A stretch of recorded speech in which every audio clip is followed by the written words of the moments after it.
and feelings of the many trees that surrounded him.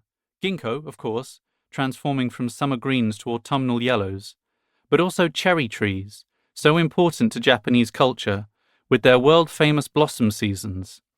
Japanese cedar, aromatic cypress, and others.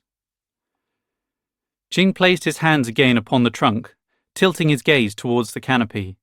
His cheek twitched, the faintest of smiles. Bigger trees are better. He said it like a monk, as though imparting great wisdom. Okay, because they've got more stories? More power. More power? Yeah, more power. Bigger trees give you more power, more energy. Despite my awkwardness, I did as I was told. Hands upon the tree, eyes closed. Deep breaths. We stood in silence. I felt my pulse lightly beating in my fingertips, what felt like tiny furs tickling my skin. A woody aroma, although my nostrils lacked the palate to pick out any individual scents. I heard water flowing over tiny waterfalls in a nearby stream. Crows screamed at each other in the sky overhead. A rumble of voices from the passing crowd, the occasional clicking of cameras. I tried to shut out any intrusive thoughts, just feeling the sensation of bark beneath my fingertips, sun on my skin, the sound of leaves caught in a breeze, brushing into each other. That faint musty scent in the air. In that moment, I had the strange sensation of inhabiting two worlds simultaneously. In one, I felt relaxed, bathing in some sort of forest spa. Clocks stopped. Time stood still. I could almost feel my brain unclenching, as tension I'd been carrying around with me was finally released. But then, undeniable reality. The knowledge, tucked away in the back of my consciousness, that the busy urban world marched on around us. At this very moment, the subway network mere meters away was packed with millions of commuters, rushing to get home from another hard day in the office. The electric lights of Shibuya were getting ready to illuminate for another night of frivolities, hijinks, and debauchery. Beyond the bubble of calm that surrounded us, the world's biggest metropolis sprawled in every direction. So, how did I end up here, fondling trees in a Japanese park? Before we answer that, how did you spend 23rd of May 2007?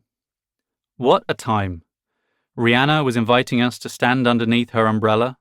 Spider-Man, Shrek, and Jack Sparrow ruled the silver screen. A young senator named Barack Obama was gearing up for a run at the US presidency.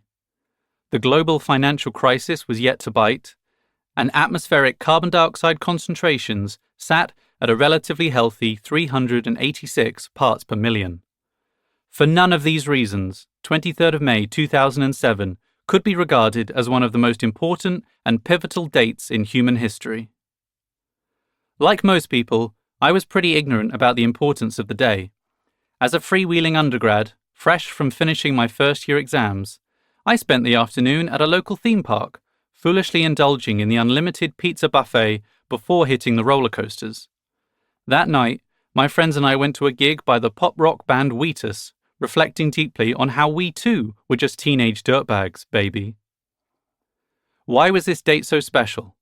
It has been estimated that 23rd of May 2007 was the moment when Homo sapiens became a majority urban species. For the first time in our history, there were now more people living in towns and cities than in rural locations. Wisely or not, Homo sapiens has become Homo urbanus, quipped an article in The Economist. Since then, the trend has only continued. While the total rural population flatlines, the urban population keeps growing. Of the 8 billion humans currently eating, sleeping, and procreating their way around the planet, around 55% now live in some form of urban environment. And by 2050, just 25 years away, 2/3 of the entire global population are expected to be city dwellers, almost 7 billion people. Humanity is on a seemingly inevitable slide towards an urban existence. To keep listening to this audiobook for free, click the link in the description. It will take you to a free Audible trial where you can listen to this and many other books for free for 30 days.